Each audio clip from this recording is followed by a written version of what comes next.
Welcome back to art and Ashraf YouTube channel. എല്ലാവർക്കും art and അഷ്റഫിൻ്റെ പുതിയൊരു വീഡിയോയിലേക്ക് സ്വാഗതം. ഇന്നത്തെ വീഡിയോ വളരെ ഇൻട്രസ്റ്റിംഗ് ആയിട്ടുള്ള വളരെ യൂസ്ഫുൾ ആയിട്ടുള്ള ഒരു വീഡിയോ ആണ്. നമ്മൾ സാധാരണയായിട്ട് ഫോട്ടോഷോപ്പിലോ ഇല്ലുസ്ട്രേറ്ററിലോ ഇൻഡിസൈനിലൊക്കെ ഒരു വർക്ക് ചെയ്യുന്നു, അതിനുശേഷം അത് സേവ് ചെയ്ത് വെക്കാറുണ്ട്. പക്ഷെ പിന്നീട് നമ്മൾ ആ ഒരു ഫയൽ ഏത് പേരിലാണ് സേവ് ചെയ്തിട്ടുള്ളത് എന്ന് മറന്നു പോകുന്നു. പലപ്പോഴും നമ്മളായിരിക്കില്ല ഈ ഒരു വർക്ക് ചെയ്തിട്ടുള്ളത്. നമ്മുടെ ഇപ്പോൾ ഒരു ഷോപ്പാണെങ്കിൽ ആ ഷോപ്പിലുള്ള മറ്റൊരു ഡിസൈനർ ചെയ്തൊരു വർക്ക്, അപ്പോൾ ആ ഒരു ഡിസൈനറുടെ അഭാവത്തിൽ അതിൻ്റെ ഫയൽ നെയിം നമുക്കറിയില്ല. അപ്പോൾ ആ ഒരു വർക്ക് കൃത്യമായിട്ട് എങ്ങനെയാണ് നമ്മൾ കണ്ടെത്തുന്നത് എന്നതിനെ പറ്റിയിട്ടാണ് ഈ ഒരു വീഡിയോ.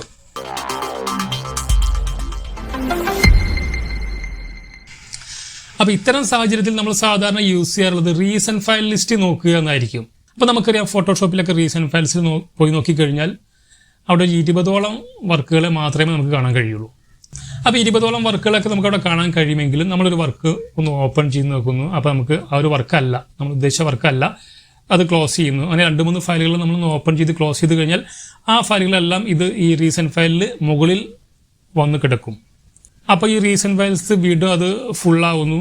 അപ്പോൾ നമുക്ക് ആ ഒരു ഫയൽ കണ്ടെത്താൻ കഴിയുന്നില്ല. ഇനി ഇല്ലുസ്ട്രേറ്ററിൻ്റെ കാര്യത്തിലേക്ക് വന്നു കഴിഞ്ഞാലും അവിടെയും ഈ 20ഓളം ഫയലുകൾ മാത്രമേ ഈ റീസെൻറ്റ് ഫയൽ ലിസ്റ്റിൽ ഉള്ളൂ. അവിടെയും നമുക്ക് കണ്ടെത്താൻ കഴിയുന്നില്ല, സെർച്ച് ചെയ്തിട്ടും കണ്ടെത്താൻ കഴിയുന്നില്ല. കാരണം നമുക്ക് ആ ഒരു ഫയൽ ഏത് പേരിലാണ് സേവ് ചെയ്തിട്ടുള്ളത് എന്നറിയില്ല. പലപ്പോഴും നമുക്ക് ആ ഒരു വർക്ക് ചെയ്ത ഡേറ്റിനെ ചിലപ്പോൾ ഓർത്തെടുക്കാൻ കഴിയാറുണ്ട്. ഒരാഴ്ച മുമ്പായിരിക്കും, അല്ലെങ്കിൽ വെള്ളിയാഴ്ച, ഒരു ശനിയാഴ്ചയൊക്കെ ആയിരിക്കും എന്നൊക്കെ പറയാറുണ്ട്. പക്ഷെ ആ ഒരു ഫയലിൻ്റെ നെയിമാണ് നമുക്ക് അറിയാത്തത്. ഇനി നമ്മൾ ചെയ്ത വർക്കിൻ്റെ ഡേറ്റും അറിഞ്ഞില്ലെങ്കിലും കുഴപ്പമില്ല. അപ്പോൾ നമുക്ക് ഇത്തരം സാഹചര്യത്തിൽ ആ ഒരു വർക്കിനെ കൃത്യമായിട്ട് വളരെ സിമ്പിളായിട്ട് എങ്ങനെയാണ് യാതൊരു സോഫ്റ്റ്വെയറിൻ്റെ സഹായമില്ലാതെ വളരെ സിമ്പിളായിട്ട് എങ്ങനെയാണ് നമ്മൾ കണ്ടെത്തുന്നത് എന്നാണ് ഈ വീഡിയോയിൽ നമ്മൾ പറയാൻ പോകുന്നത്. അപ്പോൾ എല്ലാവരും വീഡിയോ വളരെ ശ്രദ്ധിച്ചിട്ട് കാണുക. അപ്പോൾ നമുക്ക് ഈ ഇൻട്രോയിൽ അധികം സമയം കളയാതെ നേരെ വീഡിയോയിലോട്ട് പോവാം. അപ്പോൾ നമുക്ക് ഫയൽ നെയിം പോലും അറിയാത്ത ആ ഒരു വർക്കിനെ കണ്ടെത്തുന്നതിനായിട്ട് നമ്മൾ ചെയ്യേണ്ടത് നമ്മുടെ കീബോർഡിൽ വിൻഡോസ് കീക്കൊപ്പം ടാബ് കീ കൂടെ പ്രസ് ചെയ്യുന്നു. അങ്ങനെ പ്രസ് ചെയ്യുമ്പോൾ ഇങ്ങനെ കുറേ ബോക്സുകളാണ് നമുക്ക് കാണാൻ കഴിയുക. അപ്പോൾ ഈ ഒരു ഓപ്ഷൻ സാധാരണ ഉപയോഗിക്കാറുള്ളത് നമ്മൾ യൂസ് ചെയ്തുകൊണ്ടിരിക്കുന്ന ആപ്ലിക്കേഷൻസുകളും അതുപോലെ നമ്മൾ ഓപ്പൺ ആക്കി വെച്ചിട്ടുള്ള ഫോൾഡറുകളുമാണ് നമുക്കിവിടെ കാണാൻ കഴിയുക. അതായത് നമ്മളിപ്പോൾ ഫോട്ടോഷോപ്പ് ഉപയോഗിക്കുന്നുണ്ടെങ്കിൽ അല്ലെങ്കിൽ കോറൽ ഡ്രോ ഉപയോഗിക്കുന്നുണ്ടെങ്കിൽ അതെല്ലാം ഓരോ ബോക്സുകളായിട്ട് ഇവിടെ നമുക്ക് കാണാൻ കഴിയും.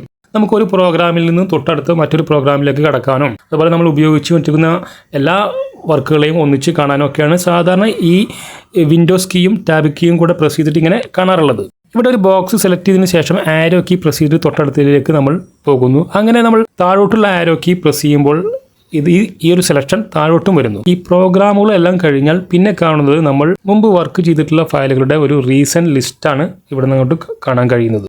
ഇവിടെ വ്യക്തമായിട്ട് ഓരോ ഫയലിൻ്റെയും ഒപ്പം അതിൻ്റെ നെയിം കൊടുത്തിട്ടുണ്ട്. അതുപോലെ തന്നെ അത് ഏത് ഡേറ്റിനാണ് ചെയ്തിട്ടുള്ളത് എന്നിവിടെ കൃത്യമായിട്ട് കാണിച്ചിട്ടുണ്ട്. നമുക്കിവിടെ താഴോട്ടുള്ള ആരോ കീ പ്രസ് ചെയ്തുകൊണ്ട് ഒരുപാട് താഴോട്ട് പോകാൻ കഴിയും. ഇവിടെ മൗസ് സ്ക്രോൾ ചെയ്തുകൊണ്ടോ അല്ലെങ്കിൽ താഴോട്ടുള്ള ആരോ കീ പ്രസ് ചെയ്തുകൊണ്ടോ, അത് മാത്രമല്ല ഈ ഒരു റൈറ്റ് സൈഡിൽ കാണുന്ന ഈ ഒരു ബാർ സ്ലൈഡ് ചെയ്തുകൊണ്ടോ നമുക്ക് താഴോട്ട് പോകാവുന്നതാണ്. ഇപ്പോൾ ഒരു ഡേറ്റിന് തന്നെ ഒരുപാട് വർക്ക് ചെയ്തിട്ടുണ്ടെങ്കിൽ അതെല്ലാം ഈ ലിസ്റ്റിൽ കൃത്യമായിട്ട് കാണിച്ചിട്ടുണ്ട് എന്നത് മാത്രമല്ല അത് ഏത് സോഫ്റ്റ്വെയർ ഉപയോഗിച്ചിട്ടാണ് ചെയ്തിട്ടുള്ളത് എന്നെല്ലാം അതിൻ്റെ ഐക്കൺ നമുക്കിവിടെ കാണാം. അപ്പോൾ നമുക്കിവിടെ നമ്മൾ അന്വേഷിച്ചു കൊണ്ടിരിക്കുന്ന ആ ഒരു വർക്ക് ഏത് ഡേറ്റിനാണ് ചെയ്തത് എന്ന് നമുക്ക് കൃത്യമായിട്ട് അറിയാമെങ്കിൽ ആ ഡേറ്റിനുള്ളത് കൃത്യമായിട്ട് നമുക്കിവിടെ കണ്ടുപിടിക്കാൻ കഴിയും. ഇവിടെ നമ്മൾ അന്വേഷിച്ചു കൊണ്ടിരിക്കുന്ന വർക്ക് ഇതാണെന്ന് വിചാരിക്കുക. നമ്മളിവിടെ ഒന്ന് ഡബിൾ ക്ലിക്ക് ചെയ്യുന്നു. ഇപ്പോൾ ആ ഒരു വർക്ക് ആ ഒരു സോഫ്റ്റ്വെയറിൽ തന്നെ ഓപ്പൺ ആയിട്ട് വന്നിട്ടുണ്ട്. അപ്പോൾ ഈ ഒരു രീതിയിൽ നമുക്ക് ആവശ്യമുള്ള ഫയലിൽ ഡബിൾ ക്ലിക്ക് ചെയ്ത് കഴിഞ്ഞാൽ നമുക്ക് ആ ഒരു ഫയൽ കൃത്യമായിട്ട് ഓപ്പൺ ആവും. അപ്പോൾ ഇവിടെ കൃത്യമായിട്ട് നമുക്ക് 1 മാസം വരെയുള്ള വർക്കുകൾ കൃത്യമായിട്ട് നമുക്ക് കണ്ടെത്താൻ കഴിയും. ഇവിടെ ഈ ഒരു ബാറിൻ്റെ ഏറ്റവും ടോപ്പിൽ കൊടുത്തിരിക്കുന്ന ആ ഒരു ഡേറ്റ് മുതൽ ഏറ്റവും താഴെ കൊടുത്തിരിക്കുന്ന ഒരു ഡേറ്റ് വരെ, അതായത് കൃത്യമായിട്ട് 1 മാസം വരെയുള്ള വർക്കുകൾ ഏത് സോഫ്റ്റ്വെയർ ഉപയോഗിച്ച് ചെയ്ത വർക്കാണെങ്കിലും നമുക്കിവിടെ കണ്ടെത്താൻ കഴിയും. അപ്പോൾ ഇങ്ങനെ ഫയൽ എടുത്തു കഴിഞ്ഞാൽ അത് സേവ് ആസ് ചെയ്തിട്ട് ഉപയോഗിക്കുന്നതായിരിക്കും കൂടുതൽ ബെറ്റർ. ഇവിടെ ഞാൻ യൂസ് ചെയ്തിരിക്കുന്നത് വിൻഡോസ് 10 ആണ്. വിൻഡോസിൻ്റെ കുറച്ച് ഓൾഡ് ആയിട്ടുള്ള വേർഷനുകളിലൊന്നും ഈ ഒരു അഡ്വാൻസ് ഫീച്ചർ ഇല്ല.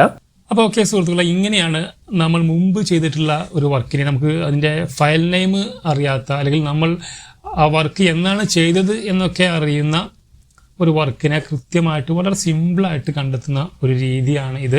നിങ്ങൾക്കിതൊരു പുതിയ അറിവായിരുന്നുവെങ്കിൽ നിങ്ങൾ ആ കാര്യം ഒന്ന് കമൻറ്റ് ബോക്സിലൂടെ അറിയിക്കുക. അതുപോലെ തന്നെ ഈ വീഡിയോക്ക് ലൈക്ക് ചെയ്യാൻ മറക്കരുത്. അപ്പോൾ ഇതുപോലുള്ള പ്രിൻ്റ് മേഖലയിലെ യൂസ്ഫുൾ ആയിട്ടുള്ള ഒരുപാട് മെത്തേഡുകളാണ് ഈ ഒരു ചാനലിലൂടെ നമ്മൾ എക്സ്പ്ലെയിൻ ചെയ്ത് വരുന്നത്. പിന്നെ നമ്മളൊരു എക്സ്പേർട്ട് പ്രൊഫഷണൽ രീതിയിലുള്ള ഒരു ഡിസൈനർ ആവാൻ ആവശ്യമായിട്ടുള്ള മെത്തേഡുകൾ, മറ്റു കാര്യങ്ങൾ, ഇതൊക്കെയാണ് നമ്മൾ ഈ ചാനലിലൂടെ ഉദ്ദേശിക്കുന്നത്. അപ്പോൾ നിങ്ങൾ ഈ ചാനൽ സബ്സ്ക്രൈബ് ചെയ്തിട്ടില്ലെങ്കിൽ പെട്ടെന്ന് തന്നെ സബ്സ്ക്രൈബ് ചെയ്യുക. ഇതുപോലുള്ള സീക്രട്ട് ടിപ്സുകൾ മിസ്സാക്കാതിരിക്കുക. അപ്പോൾ ഇതുപോലെ തന്നെ ഒരുപാട് യൂസ്ഫുൾ ആയിട്ടുള്ള സീക്രട്ടായിട്ടുള്ള മെത്തേഡുകളുമായിട്ട് നമുക്ക് അടുത്ത വീഡിയോയിൽ കാണാം. അതുവരേക്കും ഗുഡ് ബൈ.